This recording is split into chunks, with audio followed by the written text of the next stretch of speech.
Thanks everyone for joining. We're going to just wait another minute or two, give some more folks a chance to jump on.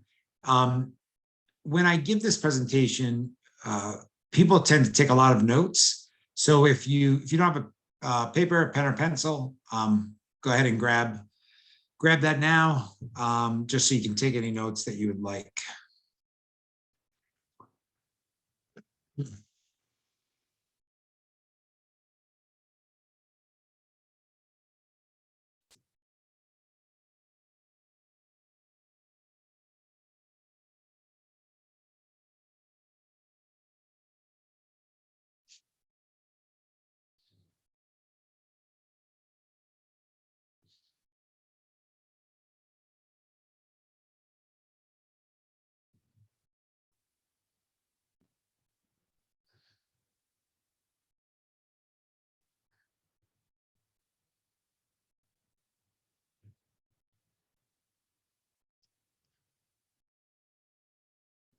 And yes, my co-host Leslie just put in the chat. If you do have questions, please put them in the Q&A window. I am going to answer all of the frequently asked questions as I present, but yeah, happy to take questions at the end, and so please fire away any questions you have about the SAT, ACT, PSAT, and we'll go ahead and get started in about 60 seconds.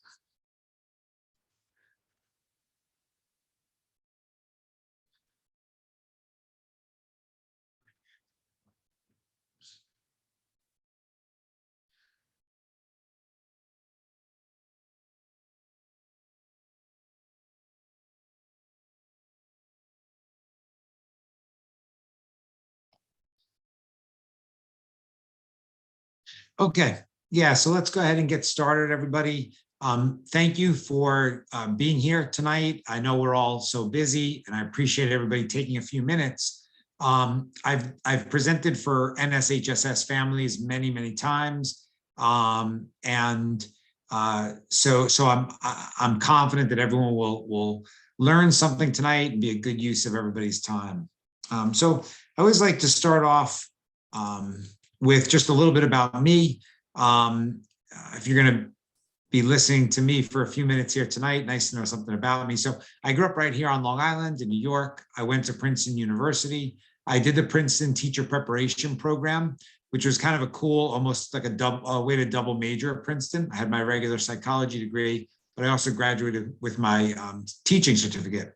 And I came back to Long Island, and this was 1998. My dad said, we have a lot of students here at the school where I teach who are not doing well in the SAT and ACT. Maybe you could help them. And so I started tutoring students, and not only on the SAT and ACT, but just really with any academic subject. And what I found very quickly was students were scoring so far below their potential. A lot of students didn't know any tricks or strategies or techniques. And in just an hour of working with them, you could just see the light bulb going off in their head. And at the end of the hour, they would say, thank you. The parent would say, thank you. The parent would say, would you like a chicken cutlet Parmesan hero? I was like, yes, please. And then when parents started offering like warm chocolate chip cookies, I said, that's it. I'm going to do this all day, every day, earn as many cookies as possible. And so for the last 24 years, that's really what I've been doing, is just helping as many families and students as possible navigate this process of doing well on the SAT, ACT, PSAT, and also just being more successful academically. I also want everybody to know that I'm not somebody who's sort of pie in the sky and unrealistic.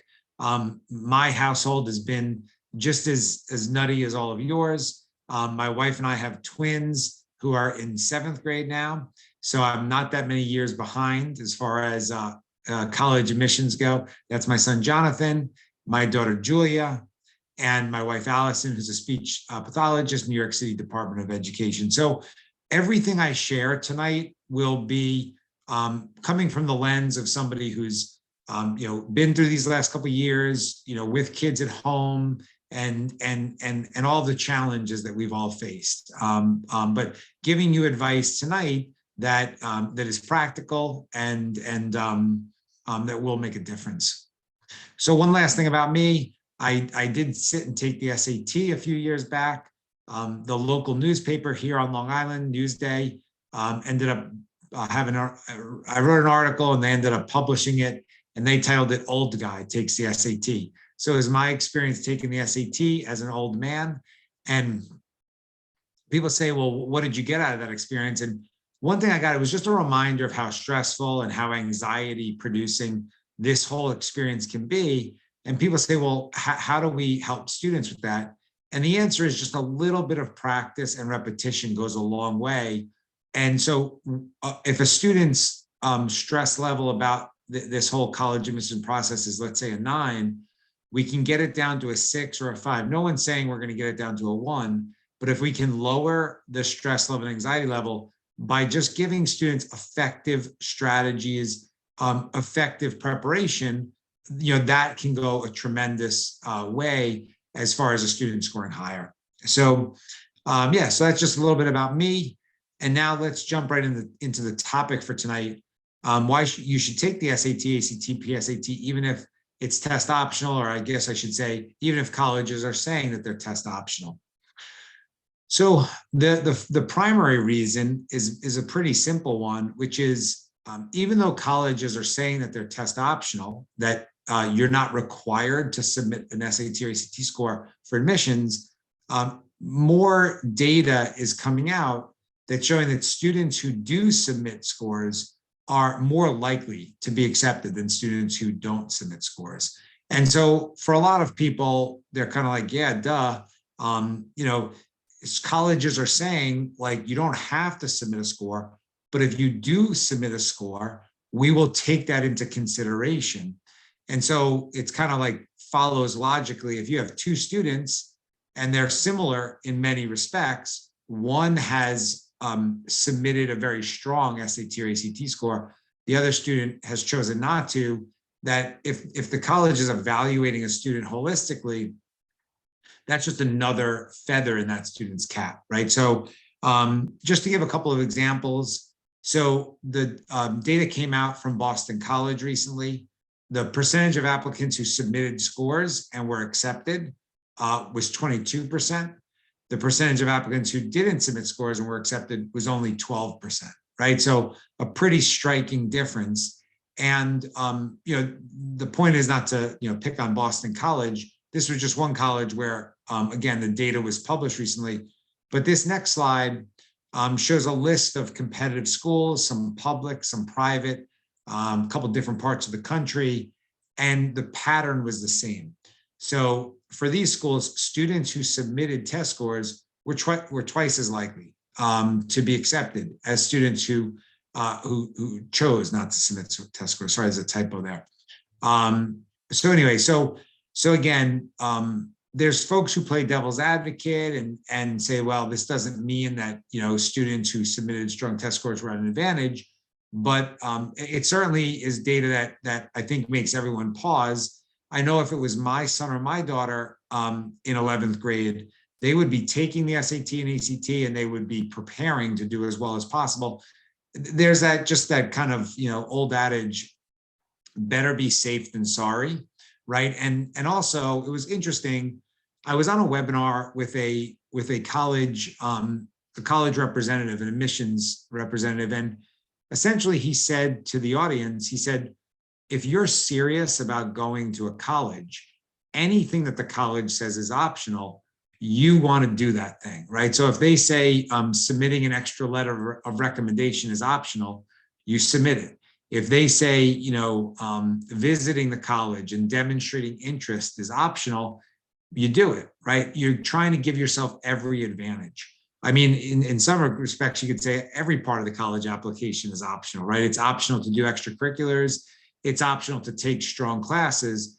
But of course, by taking the strongest classes possible and by participating in extracurriculars and taking leadership roles, those things give you an advantage or make your application stronger. So essentially, you want to do anything that's going to make your application stronger. And that's kind of what this college representative was sharing. And it just struck me as very common sense advice. So a second reason for taking the SAT or the ACT, every college accepts either one. Every college, it's not like colleges prefer one over the other. Whichever test you do better on, you can submit that score. There's no preference between the two. So students who submit strong test scores often earn a larger academic merit aid package.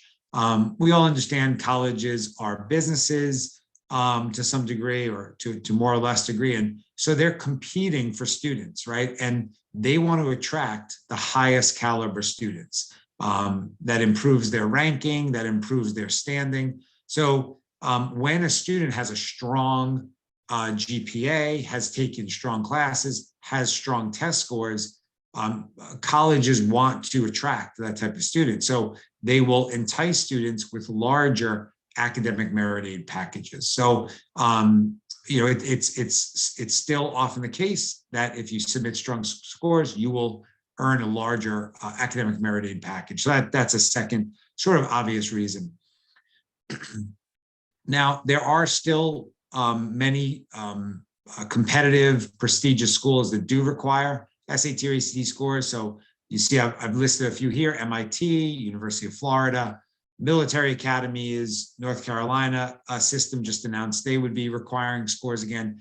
And then University of Georgia and that system, and Georgia Tech. So anyway, so this is another reason that I ended up applying to 11 colleges. I did that because I knew that there were many, many colleges where I would get a great education, have a great experience. So as you're narrowing down your list of colleges, again, it's that kind of better be safe than sorry, that you may end up wanting to apply to a school that does require scores. And so if you've taken the test, the SAT or ACT, and you've done well, then you can apply to those schools rather than having to maybe take the SAT or ACT last minute.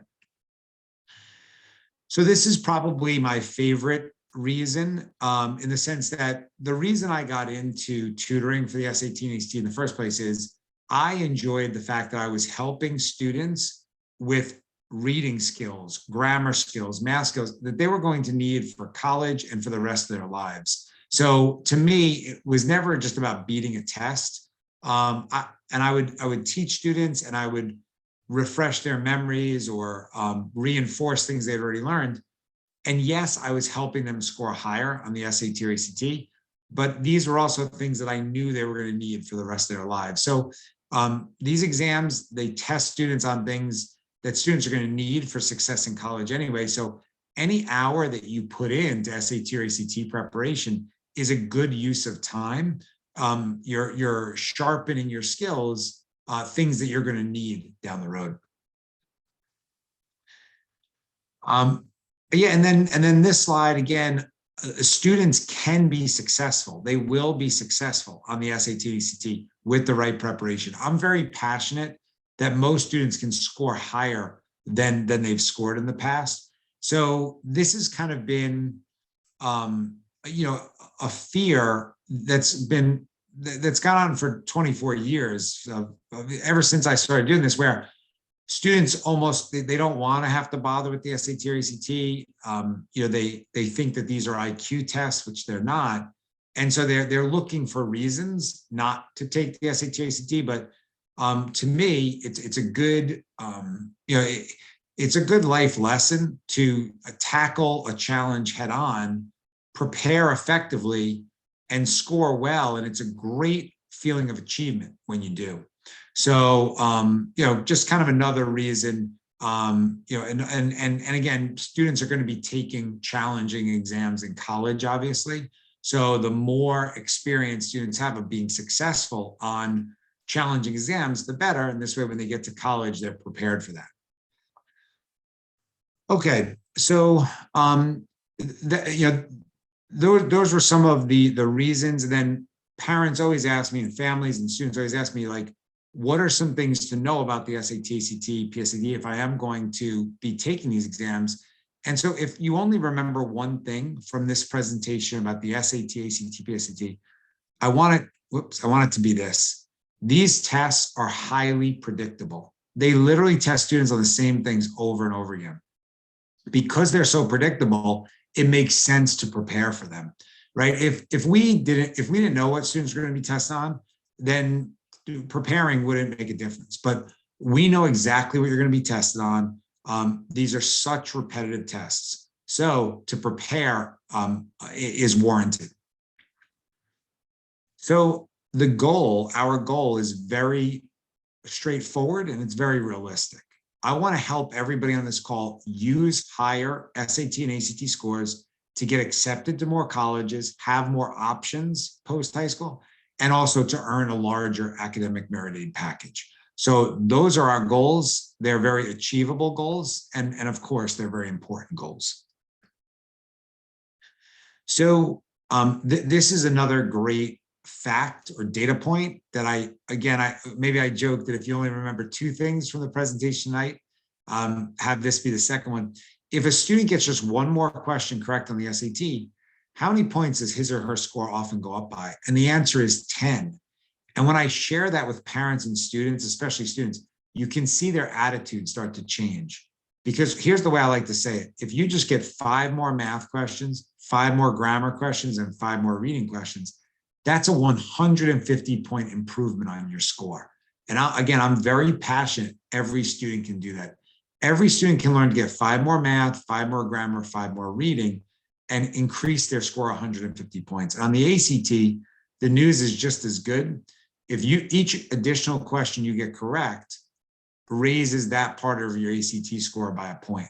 So if you get 3 more English, 3 more math, 3 more reading, 3 more science, that's a 3-point increase on your ACT score, which is a significant increase. So these are tests that you can make a very significant difference in your score. I'm going to just let me just answer these first 2 questions. Thank you, Nancy and Elizabeth, for throwing some questions up. And again, I encourage everybody to fire away, and I'll get to the questions when I can. So Nancy asks, does the statistic hold true for colleges that aren't as highly competitive as those listed? That's a great question, Nancy, and it's a case by case. Now, my suspicion is that the answer would be no, right? That most colleges in the country are not very competitive, right? The admissions rates are pretty high, but it's a very good question, and so it is case by case. And then Elizabeth says, where can I get free ACT practice? And so if you go to act.org or actstudent.org, they have some free practice there. And I think they might have a link to a partnership that they have. So 2 good questions. Thank you both. Okay, let me see. Answer live.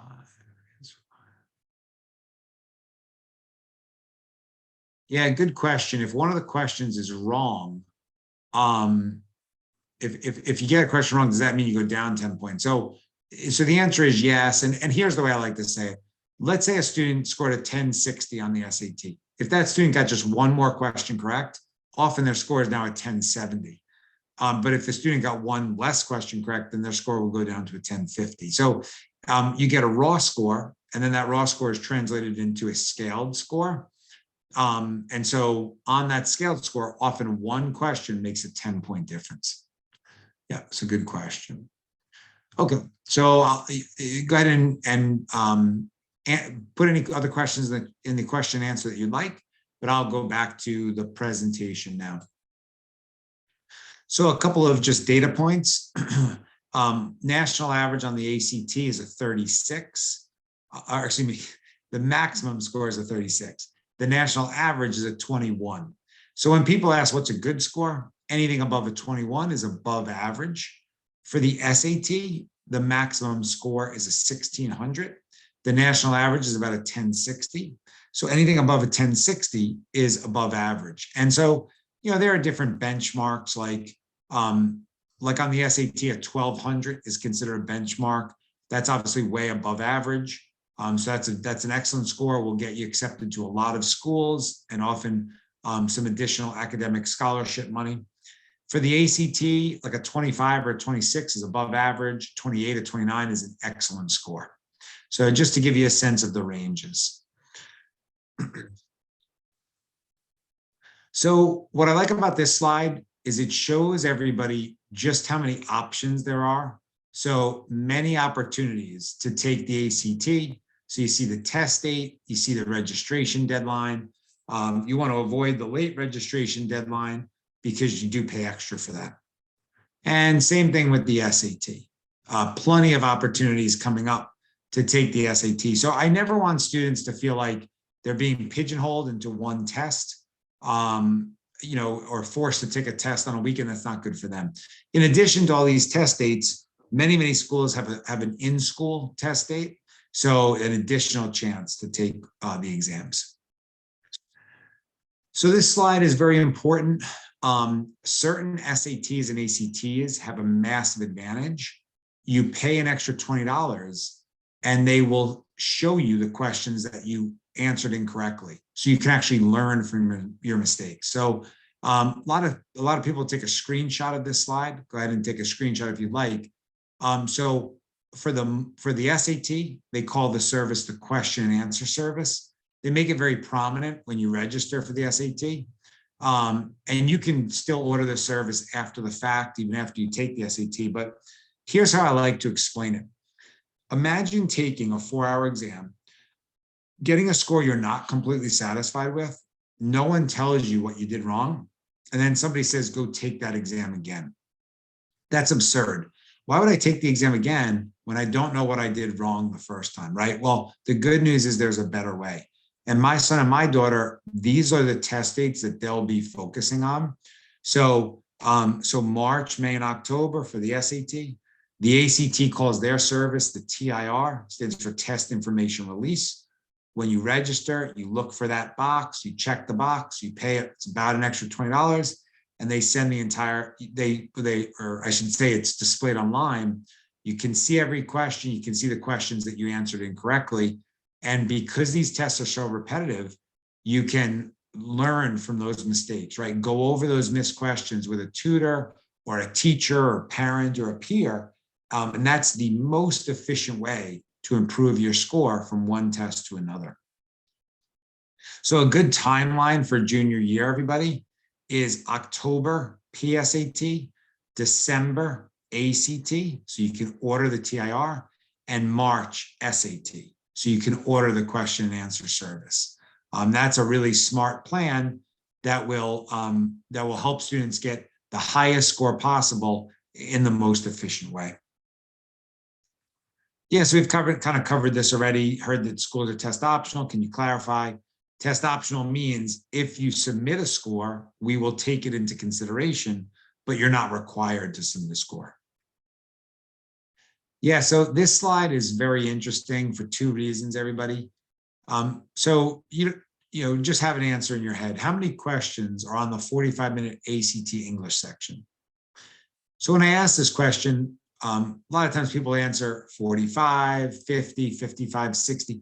The answer is actually 75. So the ACT only gives you 45 minutes to answer 75 questions. And people are kind of shocked by that. And people say, how is that? How can they expect students to answer 75 questions in 45 minutes? Well, the answer is it's challenging, but it's not impossible. And the reason it's not impossible is this is an extremely repetitive section. They test students on the same 11 grammar rules over and over and over again. Students can easily study those rules, memorize those rules, and I'll share a couple of tools that we offer where you can learn these rules. And when you study and memorize these rules, you can get the questions right very quickly. And one example is just subject-verb agreement. There's subject-verb agreement. There's multiple questions on the SAT and ACT. So when you know you're going to be tested on that, and there end up being like 3 or 4 of those, not only are you going to get all of those correct, they're not going to take you long at all because you know what you're looking for. And that'll free up time for the other questions. The other thing I like to highlight about this slide is, let's say you're working as fast as you can. And let's say in 44 minutes, you get through 65 questions, which is pretty fast, right? And at that moment, the proctor says there's 1 minute left. At that point, you have to stop what you're doing and make sure you bubble in an answer for all of the other questions. Because once the proctor says pencils down, you can't go back to that section. So there's no penalty for wrong answers. There's no reason to leave a question blank. There's no reason to omit a question. So you have to, and I know most students know this, but I feel like it's my job to just repeat it over and over again to make sure you answer every question. If you don't answer every question, you're at a disadvantage. Okay, so I'm such an SAT, ACT dork, I can't help myself. So go ahead and read this sentence and try to figure out what the error is. Just keep that answer in your head.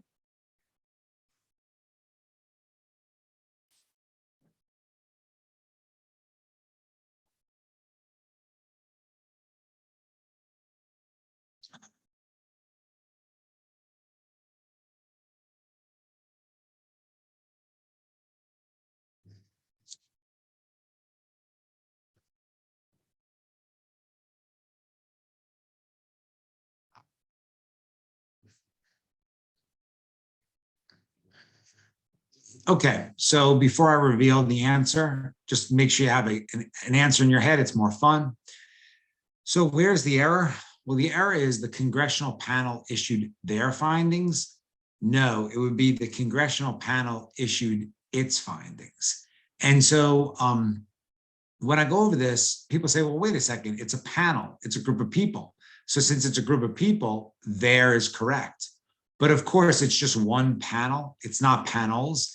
It's a singular subject. So when you have a singular subject, you need a singular pronoun, it's. And so this is why people have, for years and years, said that the SAT and ACT are full of trick questions, because something like this does trip up a lot of students. And that's why the SAT and ACT ask this type of question every single time, because they know it's going to confuse, trip up some students. And again, what's crazy to me about this is if you just know to look for this one thing, you might get 3 or 4 more questions correct just from knowing one thing, right? So you're getting 3 or 4 for the price of one. And preparing for these exams, it's full of stuff like this that any student can understand in a pretty short amount of time. They just need to be exposed to the right stuff. Okay. All right. So I've shared a lot of information. And at this point, people say, okay, well, what's the next step? How can I improve my score most efficiently? One of the things that NSHSS and my company Method Learning have partnered on is we offer this program called Methodize, and NSHSS families get a 25% discount off the cost of this program. The program is normally $250. You only pay that one time, so you have access through graduation. But for NSHSS families, again, it's 25% off, and I'll share that discount code in a second. So the program is extremely simple to use. You see the green button there. Students just follow the green button. They learn every trick, every strategy, every technique, everything they need to know to do well on the SAT and ACT. That, by the way, the price that I just shared is you get access to both SAT and ACT. Now, this program is highly effective. Students who use it go up 150 points on the SAT, 3 points on the ACT. We know this program it's effective. We know it's worked for a long time now. It's just a matter of students going through, but we've turned it into very short activities because that's how humans learn best. And B, that makes it realistic that a student will actually make progress to the program. So it's short chunks of time, and it's every lesson has an audio component. We all learn more effectively when we hear things out loud. So students are listening to the teacher, walk them through the lesson. Then they're practicing on questions because we all learn by doing.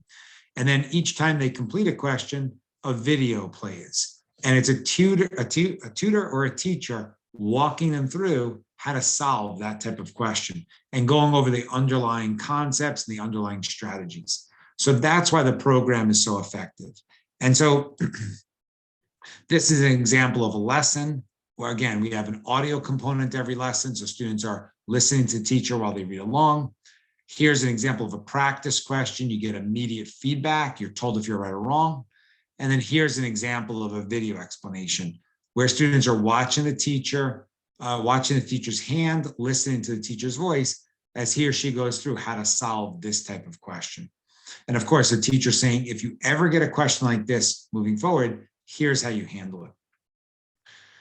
In addition, a part of the program is there's a diagnostic for the SAT and the ACT.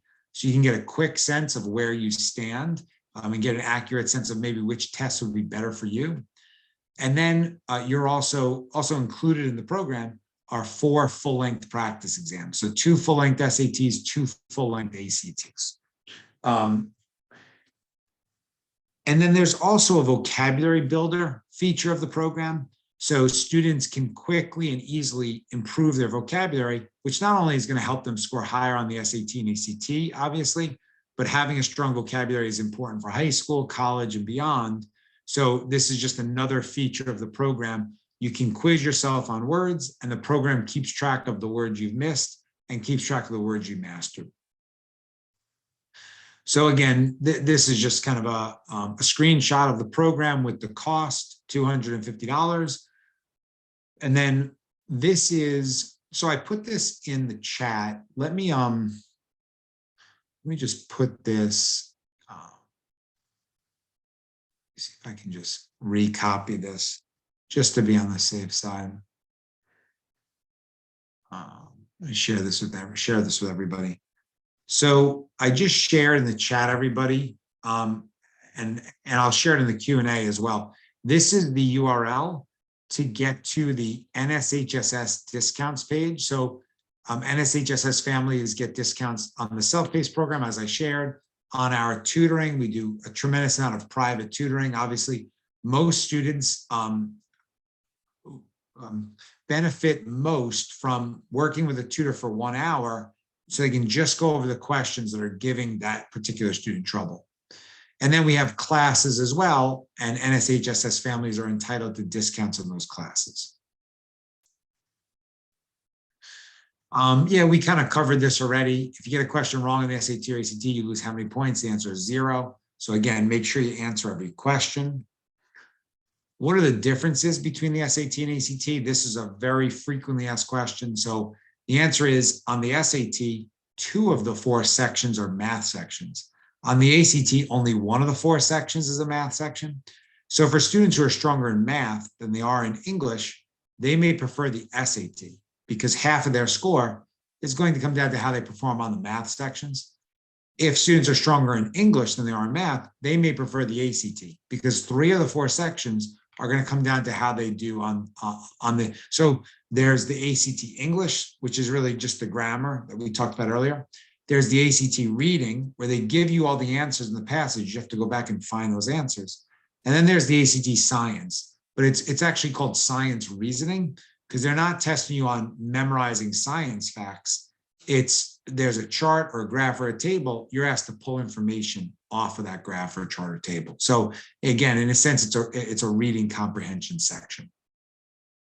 One of the difference between the 2 exams, on the SAT, you get more time per question, which is appropriate because the questions are a little bit more involved. The ACT, you get less time per question. And again, that's appropriate because the questions are more straightforward. So both tests are difficult to finish in time, but the ACT is even more difficult to finish in time. Yeah, so this is a frequently asked question. How much time should I put in each week to prepare for the tests? The answer is, if you put in 2.5 hours a week, which is a very realistic amount, if you do that for the 10 or 12 weeks leading up to your SAT or ACT, that's going to make a tremendous difference on your score. So again, you can jot it down, 2.5 hours per week. Everybody has time for that, and it will make an enormous difference on your score. You'll score much higher, you'll be accepted to more colleges, and you'll earn larger academic scholarship money. So yeah, as far as a plan, using Methodize, the program that we discussed, taking one of our classes, and then also our private tutoring. Those are the 3 primary ways that students get the best score possible in the shortest amount of time. And yeah, so for parent students who need something in addition to the web-based program, we offer many class private tutoring options. Again, I put that URL in the chat. And here's my contact information. Parents like to reach out to me to either just schedule a consult where they can talk about give me some information about their son or their daughter, ask me what I think is the best plan. I answer any questions they have as far as from an academic standpoint. So I'll leave that up so people can copy that down, and let me go through these questions. So yeah, Hamilton, good question. How much will my child's score increase if they take one of our classes? So, and at that point, or the student currently has a 19. Our goal is to help a student go up 3 points on the ACT. That's a very achievable goal, something we achieve quite often. Some students go up even more than that. But yeah, my first goal would be to help your child go from a 19 to a 22. So good question. Joe, would it be an advantage to submit both an ACT and SAT score? You don't have to submit both. You just submit the score that you score higher on. Now, most students are going to score about the same. So if you score about the same, I mean, you could submit both, but no, there's not really an advantage. Colleges are just looking for one or the other. Good question.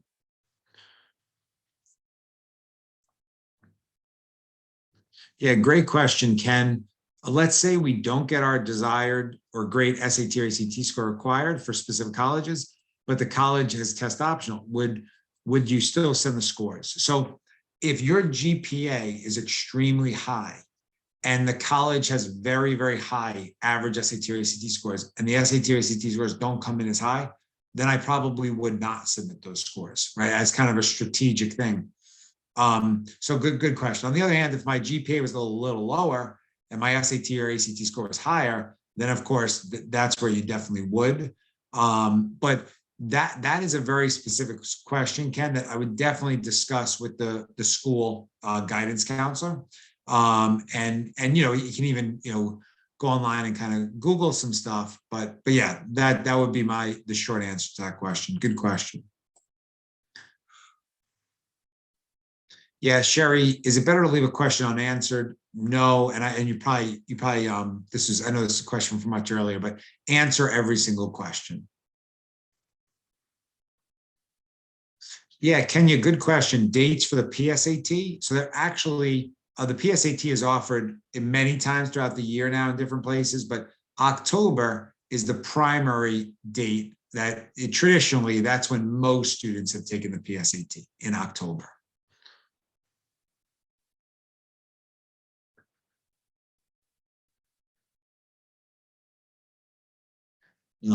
Yes, good question, Kenya. After the ACT test was taken, are you able to go back and select that you would like the question answer service? On the ACT, it's the TIR service, but the good news is yes, you can order these services after the fact. Good question.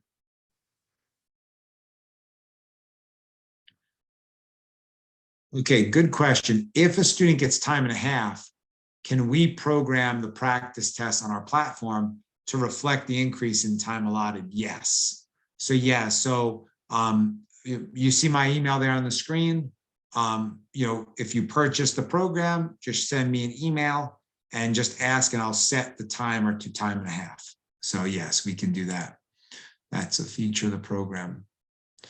Yeah, good question. How many practice tests? So in my platform, Methodize, there are 4 full-length practice exams and 2 evaluation tests. And as far as how many months the students can access Methodize, the answer is through graduation. We do not turn off access.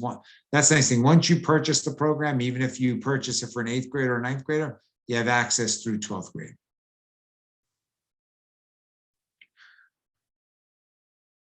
Yeah, good question, Hamilton. What is the best possible answer if you guess? Yeah, it mathematically doesn't matter. So just make sure you put it down anything.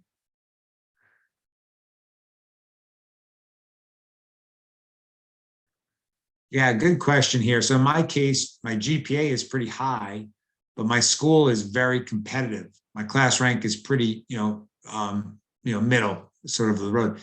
That's why I'm not sure if I send SAT scores. Yeah. The answer, Ken, is yes, it will boost your chances if you have very strong scores. So I absolutely would prepare for these exams. I know you can do well, and that will boost your chances.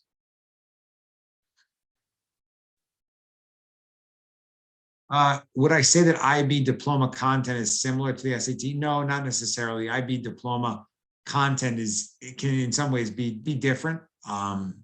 So good question there. Yeah, student took the ACT twice and kept getting a 27. Is there ever a time when you would stop retaking the test? Yeah, I mean, I wouldn't take the test more than 3 times, but make sure that she's preparing effectively. And that might be something for you and I to hop on a quick call, discuss what she's done in the past. Maybe there's a slightly different plan that will help her score higher.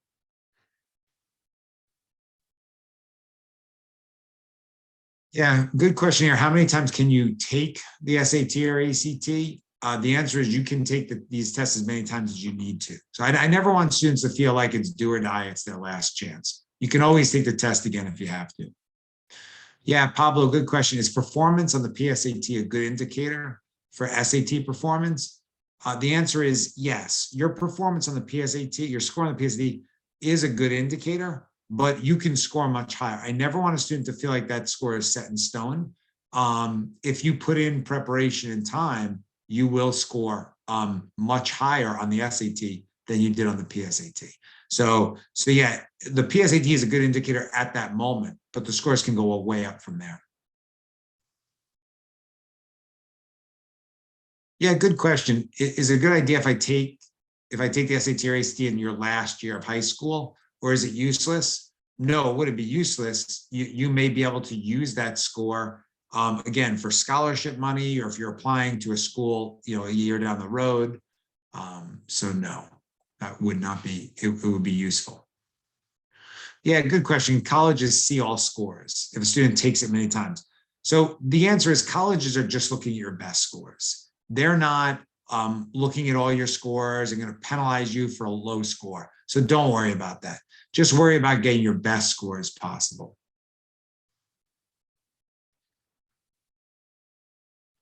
Yeah, like in this case, student GPA is 4.3, ranked number 1 in their class. SAT not so great. In that case, I wouldn't submit the scores to a school that was test optional. Yeah, that's a good question. I don't know about that one, Elizabeth. Good question there. Okay, well, I really appreciate everybody's time. I know we've been on for a long time.